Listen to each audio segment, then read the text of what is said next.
Students, institute of computer academy के इस YouTube channel पर आप सबका स्वागत है। आज हम लोग एडवांस एक्सेल की एक क्लास लेकर आए हैं जिसमें हम लोग एमएस एक्सेल के फार्मूलेस के बारे में बात करेंगे। आज हम लोग स्टूडेंट्स रिजल्ट को कैसे फुल्ली एक ऑटोमेटिक सीट बना सकते हैं उसके बारे में आज वीडियो लेकर आए हैं। यहाँ पर आप लोगों को दिखाई दे रहा होगा स्टूडेंट्स रिजल्ट यहाँ पर हमें बनाना है। यहाँ पर हमने सीरियल नंबर पहले से टाइप करके रखा है। सीरियल नंबर टाइप करने के बाद में नेम, फुल नेम और यहाँ पर सारे सब्जेक्ट जो है वो 5 सब्जेक्ट है, तो वहाँ पर 5 subject SSI, SST, English, math, Hindi, ये सारी चीज़ें हमने यहाँ पर डाल दी है।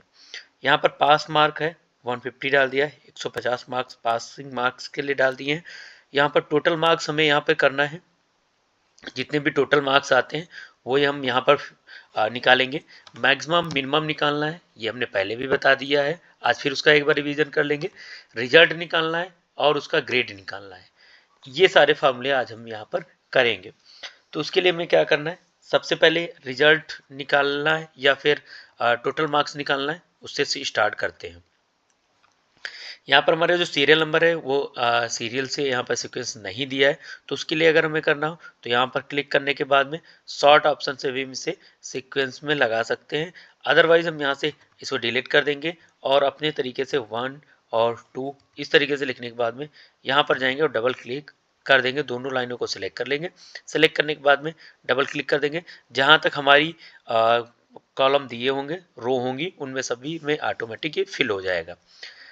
यहाँ पर नाम वगैरह ये सब पूरा डेटा पहले आपको टाइप कर लेना है, जिससे कि यहाँ पर आपको कम टाइम लगे और फार्मूले को अच्छे से हम समझ सकें। तो सबसे पहले हम क्या करेंगे, सबसे पहले यहाँ पर टोटल मार्क्स दिए हैं, टोटल मार्क्स दिए इनमें से टोटल करना है, तो उसके लिए इक्वल करेंगे। इक्वल करने के बाद सम करेंगे, सम डालने के बाद ब्रैकेट को ओपन करेंगे। ओपन करने के बाद में हमारे जितने भी टोटल मार्क्स हैं, तो टोटल मार्क्स में ये ध्यान रखना है सब्जेक्ट को केवल टोटल करना होता है। तो यहाँ पर सब्जेक्ट को टोटल करने के लिए D3 हमारा यह कॉलम है, D कॉलम है और 3 रो है। हम ये ध्यान रखना है कि जो कॉलम होगा उस कॉलम को और उसके बाद रो को यहाँ पर डालते हैं। तो यहाँ पर D कॉलम है, 3 रो है, तो यहाँ पर D3 डाल दिया, सेमीकोलन लगा दिया। अब हमें लास्ट वाला डालना है, यहाँ पर लास्ट वाला जो हिंदी वाला सब्जेक्ट है H3 है, H3 है, यहाँ पर हमने H3 डाल दिया।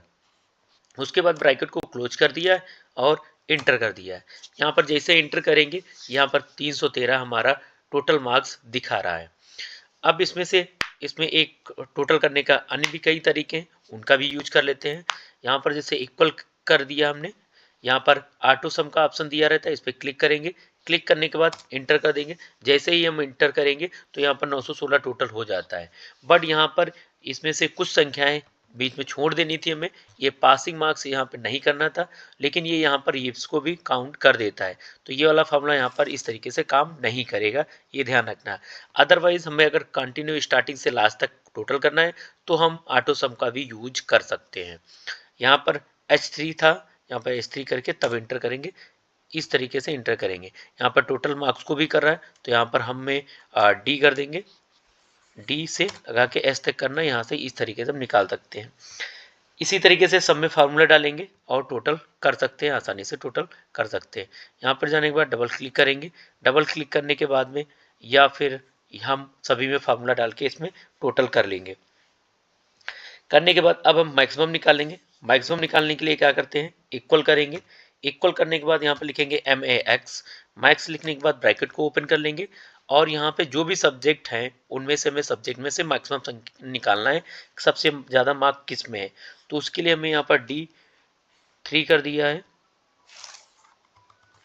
D3 सेमीकोलन, लास्ट वाला यहाँ पर H3 और ब्रैकेट को क्लोज करके इंटर कर देंगे।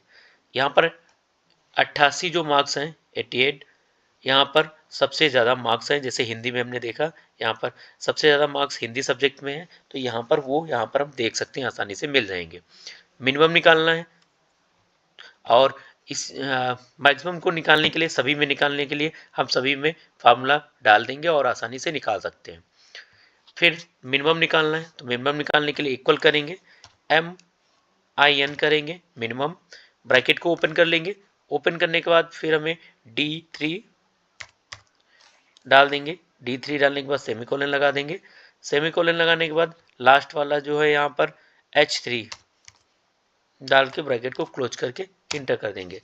यहाँ पे मिनिमम मार्क्स 40 मार्क्स सबसे कम है, ये किस सब्जेक्ट में, मैथ में सबसे कम है, तो ये हम आसानी से यहाँ से निकाल सकते हैं और पता कर सकते हैं। हम यही वाला फार्मूला डाल के मिनिमम, जैसा कि आप लोगों को दिख रहा होगा, मिनिमम D3 और सेमीकोलन H3 डाल के इस तरीके से सब में हम फार्मूले डाल के इस तरीके से निकाल सकते हैं।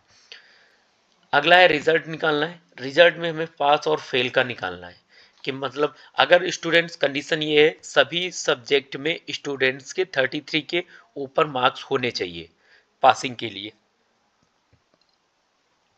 अगर किसी भी सब्जेक्ट में 33 से कम है तो फेल हो जाए, अदरवाइज ये पास हो जाए। तो इसके लिए फार्मूला क्या है, इक्वल करेंगे। ये फार्मूला आप लोगों को अच्छे से देख लेना है। इक्वल करने के बाद यहाँ पर लिखना है इफ के बाद में ब्रैकेट को ओपन करना है, यहाँ पे लिखना है एंड, यदि, और ब्रैकेट में कंडीशन क्या देनी है, ब्रैकेट ओपन कर लेंगे। यहाँ पर कंडीशन देनी है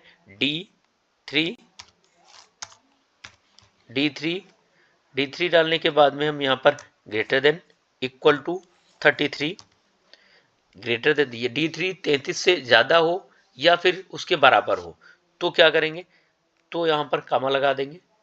उसके बाद फिर क्या है, फिर हमारे पास है नेक्स्ट कंडीशन, फिर सेम यही लिखना है D, यहाँ पर D के बाद E3 greater than equal to, ये उससे ज़्यादा है या उसके बराबर है, किसके, 33 के बराबर है, तो फिर कामा लगा देंगे। फिर F3 greater than equal to 33, कामा लगा देंगे। फिर उसके बाद में अब यहाँ पर F तक निकाल G डालना है, G3 greater than equal to डाल देंगे, और उसके बाद में ग्रेटर देन इक्वल टू करने के बाद में फिर हम 33 डालेंगे, क्योंकि 33% कंपलसरी है 33 मार्क सब्जेक्ट में, इसलिए यहाँ पर 33 लिखेंगे। फिर कामा लगा देंगे। अब लास्ट सब्जेक्ट हिंदी बचा, यहाँ पर भी हम फिर H3 डाल देंगे। H3 डालने के बाद में ग्रेटर देन इक्वल टू 33 डालेंगे, फिर कामा लगा देंगे। कामा के बाद में अब हमें किस कंडीशन में पास और फेल बताना है, तो यहाँ पर हम H तक हो गया है। अब यहाँ पर डबल इन्वर्टेड कामा में लिख देंगे। यहाँ पर हम सबसे पहले अपने ब्रैकेट को क्लोज करेंगे क्योंकि कंडीशन पूरी हो चुकी है, फिर हम कामा लगाएंगे और डबल इन्वर्टेड कामा में लिख देंगे पास। अगर ये कंडीशन फॉलो कर रहा है तो ये पास हो जाए, डबल इन्वर्टेड कामा लगाएंगे, फिर कामा लगा देंगे। उसके बाद अगर नहीं है तो फेल आ जाए, यहाँ पर लिख देंगे फेल, डबल इन्वर्टेड कामा लगा देंगे और ब्रैकेट को क्लोज कर देंगे। ये इस तरीके से यहाँ पर हम लोग निकालेंगे। फार्मूला हम देख लेंगे एक बार फिर से, if and D3 greater than 33 equal to 33, यहाँ पे D3 हो गया, ठीक। E3 greater than equal to 33, E3 greater than 33, फिर F3 कर दिया है, F हो गया है, फिर G3 33 इक्वल टू G3 हो गया, फिर H3 है, H3 greater than equal to कर देंगे। उसके बाद H के बाद फिर हमें अगर कंडीशन फॉलो करा है तो पास हो जाए, अदरवाइज फेल। अब इंटर करके हम लोग देखते हैं कि क्या रिजल्ट आता है।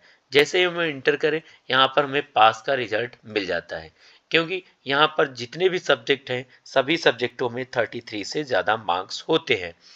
अब यहाँ पर हम एक कम करके देखते हैं, यहाँ पर इंग्लिश में 44 है, इसको हम लोग करेंगे 25 कर देंगे। अगर 25 होते तो क्या आता है रिजल्ट, देखते हैं। इंटर किया, जैसे इंटर किया हम यहाँ पर फेल लिख के आ गया नंबर, तो इसको टोटल मार्क्स जो है वो तो 284 है, 284 टोटल मार्क्स हैं, पासिंग मार्क्स हैं। बट ये यहाँ पर अगर किसी भी सब्जेक्ट में 33 से कम होते हैं तो वो फेल हो जाना चाहिए, तो यहाँ पर ये फेल कर देता है। अब हमें क्या निकालना है इसमें से कंडीशन, इसमें से अगर हम फिर से यहाँ पर हमने मार्क्स डाल दिया 55 कर दिया तो यहाँ पर पास हो जाता है। इंग्लिश में एक बार फिर ट्राई करके देखते हैं, यहाँ पर 33 डालते हैं तो ये पास आता है, जैसे हम 32 कर देंगे तो ये फेल हो जाता है। तो ये हमारा फार्मूला सही है, अच्छे से काम कर रहा है, और इसमें जो मार्क्स हैं वो यहाँ पर पास और फेल का दिखा रहा है कितने होने चाहिए। इसी तरीके से एक बार फिर से ट्राई करते हैं। एक बार आप लोगों को, जिन लोगों को समझ में नहीं आया है, फिर से देख लेंगे। फार्मूले को इक्वल करेंगे, इक्वल करने के बाद इफ कर लिखेंगे। इफ लिखने के बाद आपको ब्रैकेट ओपन कर लेना है, एंड लिखना है यदि, और ब्रैकेट ओपन करना है। क्या लिखना है यहाँ पर सबसे पहले हमें ये वाला लिखना है कि साइंस किस सब्जेक्ट में है, तो D4 है, D4 डाल देंगे। फिर यहाँ पर ग्रेटर देन से बड़ा है या उसके बराबर है, किसके, 33 के, तो आगे नेक्स्ट कंडीशन फिर लिख देनी है डी के बाद। फिर E4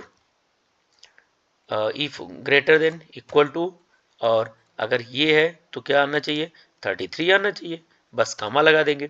उसके बाद फिर हम ब्रैकेट को यहाँ पर ई के बाद F वाला डालेंगे, F4 greater than equal to, और ग्रेटर देन इक्वल टू करने के बाद कितना कट 33 करना था, 33 डाल के कामा लगा दिया। फिर G है, यहाँ पर हमने G4 कर देंगे ग्रेटर देन इक्वल टू, यहाँ पर ग्रेटर देन इक्वल टू करने के बाद में अब हम यहाँ पर फिर 33 डाल देंगे, फिर कामा लगा देंगे। कामा लगाने के बाद में फिर लास्ट जो हिंदी सब्जेक्ट बचा है इसका H डाल देंगे, H4 डालने के बाद ग्रेटर देन इक्वल टू, फिर 33 करना है, कामा लगा देना है, और फिर यहाँ पर H के बाद में कामा लग से पहले में ब्रैकेट को क्लोज कर देना है, फिर कामा लगाना है, फिर डबल इनवर्टेड कामा में लिख देना है हमें पास। अगर ये कंडीशन फॉलो कर रहा है तो पास हो जाए, अदरवाइज फेल हो जाए। फिर डबल इनवर्टेड कामा लगा के डबल इनवर्टेड कामा में लिख देंगे फेल, डबल इनवर्टेड कामा लगाएंगे, ब्रैकेट क्लोज कर देंगे और इंटर कर देंगे। अब जैसे ही हम इंटर करेंगे यहाँ पर फेल आ रहा है। अब फेल क्यों आ रहा है ये भी हमें देखना है। तो यहाँ पर हमारा जो डेटा है वो यहाँ पे साइंस में इसमें 14 दिया है, जबकि अदर में सब में 33 से ऊपर है, तो यहाँ पर इसलिए ये फेल कर देता है। ये रिजल्ट का जो फॉर्मूला है यहाँ पर क्लिक करके हम देख सकते हैं, बहुत ही इंपॉर्टेंट है, आप लोग जरूर इसे ध्यान रखना है और इसका यूज करना है, क्योंकि बिना रिजल्ट के हम लोग एक स्टूडेंट्स रिजल्ट नहीं बना सकते हैं, अधूरा रहता है। ग्रेड तो निकाल लेते हैं बट अगर रिजल्ट नहीं आता तो वो पूरी सीट नहीं होती है। इस तरीके से हम सब में फार्मूला अपना डाल के और इसको निकाल सकते हैं, आसानी से कर सकते हैं। अब हमारा लास्ट जो बचा है ग्रेड निकालना है। ग्रेड हम लोग कैसे निकालते हैं ये भी देख लेते हैं। अब हम यहाँ पर ग्रेड निकालेंगे, तो ग्रेड निकालने से पहले हमें यहाँ पर परसेंटेज इसका निकालना कंपलसरी है, तो परसेंटेज निकालेंगे उसके बाद ही ग्रेड निकाल सकते हैं। तो परसेंटेज निकालने के लिए हम लोग क्या करेंगे, यहाँ पर एक कॉलम को यहाँ पर बढ़ा लेते हैं। तो यहाँ पर इंसर्ट में जाएंगे, इंसर्ट कर लिया है। ग्रेड निकालने से पहले हम लोग परसेंटेज निकालेंगे। परसेंटेज के लिए आप लोगों को फार्मूला पता होगा, इक्वल करेंगे, इक्वल के बाद में जो भी हमारा टोटल आया उसको हम लिख लेंगे। J2 यहाँ पर J3 है, J3 कर लिया है, फिर इंटू लिखेंगे 100 अपान यहाँ पर 500, इसका फुल मार्क्स थे तो यहाँ पर 500 हमने डाल दिया और इंटर कर देंगे। जैसे ही हम इंटर करेंगे हमारा यहाँ पर ग्रेड निकल आएगा। एक बार परसेंटेज और निकालेंगे, इक्वल करेंगे, इक्वल के बाद यहाँ पर जो भी टोटल आया J4 कर दिया है, 4, फिर इंटू करेंगे, इंटू के बाद 100 और उसके बाद अपान यहाँ पर 500 डाल के इंटर करेंगे। जैसे हम डालते हैं यहाँ पर हमारा परसेंटेज निकल जाता है। इसी तरीके से फार्मूला डाल के सभी में हमें परसेंटेज निकाल लेना है, और परसेंटेज निकालने के बाद फिर हम लोग ग्रेड निकालेंगे। ग्रेड निकालने के लिए क्या फार्मूला है आइए उसे भी देखते हैं। सबसे ग्रेड निकालने के लिए सबसे पहले इक्वल लिखेंगे, इक्वल के बाद हम लोग लिखेंगे इफ के बाद में फिर ब्रैकेट को ओपन कर लेंगे। ब्रैकेट को ओपन करने के बाद में अब हमें लिखना है यहाँ पर जो भी हमारा परसेंटेज निकला है K3 लिखने के बाद में फिर ग्रेटर देन इक्वल टू, और उसके बाद में मैं जैसे 90% लिखना था तो 90% यहाँ पर हो गया। उसके बाद एक कामा लगाएंगे और डबल इनवर्टेड कामा में लिखेंगे ए लिखने के बाद फिर हम लोग यहाँ पर कामा लगाएंगे और फिर से लिखेंगे इफ, सेम कंडीशन को फिर फॉलो करेंगे, ब्रैकेट को ओपन करेंगे, यहाँ पर लिखेंगे K3, यहाँ पर फिर K3 लिखने के बाद यहाँ पर ग्रेटर देन करेंगे, फिर इक्वल, फिर 90 के बाद में यहाँ पर 80 करेंगे। 80 डालने के बाद में फिर हम यहाँ पर कामा लगाएंगे। जैसे यहाँ पहले हमने कामा लगाने के बाद अब यहाँ पर डबल इनवर्टेड कामा में बी लिख देंगे। बी लिखने के बाद फिर हम यहाँ पर कामा लगा देंगे और लिखेंगे इफ लिखने के बाद फिर ब्रैकेट को ओपन कर लेंगे, यहाँ पे लिखेंगे K3 लिखने के बाद में फिर ग्रेटर देन इक्वल टू, उससे ज़्यादा है या फिर उसके बराबर है तो यहाँ पर हम डाल देंगे 70। डालने के बाद में फिर यहाँ पर कामा लगा के डबल इन्वर्टेड कामा में लिखेंगे सी, डबल इन्वर्टेड कामा लगाएंगे फिर कामा को लगा देंगे। उसके बाद फिर से हम लिखेंगे इफ़, ब्रैकेट को ओपन कर लेंगे। ओपन करने के बाद में फिर हम यहाँ पे लिखेंगे K3 लिखने के बाद ग्रेटर देन इक्वल टू करने के बाद में फिर हम यहाँ पर डाल देंगे 60 डालने के बाद में कामा लगाएंगे, अगर है तो क्या आना चाहिए डबल इन्वर्टेड कामा में C के बाद इस बार आएगा D, डबल इन्वर्टेड कामा में D लिख दिया। अब कामा लगा देंगे। कामा लगाने के बाद में फिर से लिखेंगे इफ़, ब्रैकेट को ओपन कर लिया है। ओपन करने के बाद K3 लिखेंगे। K3 लिखने के बाद यहाँ पर ग्रेटर देन इक्वल टू, उसके बाद ग्रेटर देन इक्वल करने के बाद यहाँ पर 50 डालने के बाद में यहाँ पर कामा लगाएंगे ई लिखने के बाद डबल इन्वर्टेड कामा लगा देंगे और डबल इन्वर्टेड कामा लगाने के बाद में फिर हम यहाँ पर कामा लगा के बाद में यहाँ पर लिख देंगे, अगर 50% से नीचे तो यहाँ पर F आ जाए, तो यहाँ पर डबल इन्वर्टेड कामा में हमने F लिख के एंटर कर दिया। अब ओके कर देंगे। जैसे हम ओके करेंगे यहाँ पर हम देख रहे होंगे कि हमारा ग्रेड निकल आया है, क्योंकि यहाँ पर 60% से नीचे है, 50% के समथिंग है तो यहाँ पर ई ग्रेड आएगा। अब यहाँ पर ग्रेड जैसे ही हम बढ़ाते हैं 65 कर दिया है तो यहाँ पर डी ग्रेड आ जाता है। अगर यहाँ पर हम 90% कर देते हैं तो यहाँ पर ए ग्रेड हो जाएगा, और अगर मार्क्स यहाँ पर 70% होते हैं तो यहाँ पर सी ग्रेड आ जाएगा। इस तरीके से हमारा ग्रेड हम लोग आसानी से निकाल सकते हैं। ग्रेड की कंडीशन वहाँ पर दी हो सकती है तो हम उसको देखकर भी आसानी से निकाल सकते हैं। इस तरीके से यहाँ पर जिनमें भी 50% से कम है उनमें फेल दिख रहा है, आसानी से फेल निकाल सकते हैं। उम्मीद है आप लोगों को ये वीडियो अच्छी लगी होगी। अगर वीडियो अच्छी लगी है तो चैनल को सब्सक्राइब करें, वीडियो को लाइक करें और अपने सभी साथियों के साथ भी इसे शेयर करें। जय हिंद, जय भारत, गुड नाइट।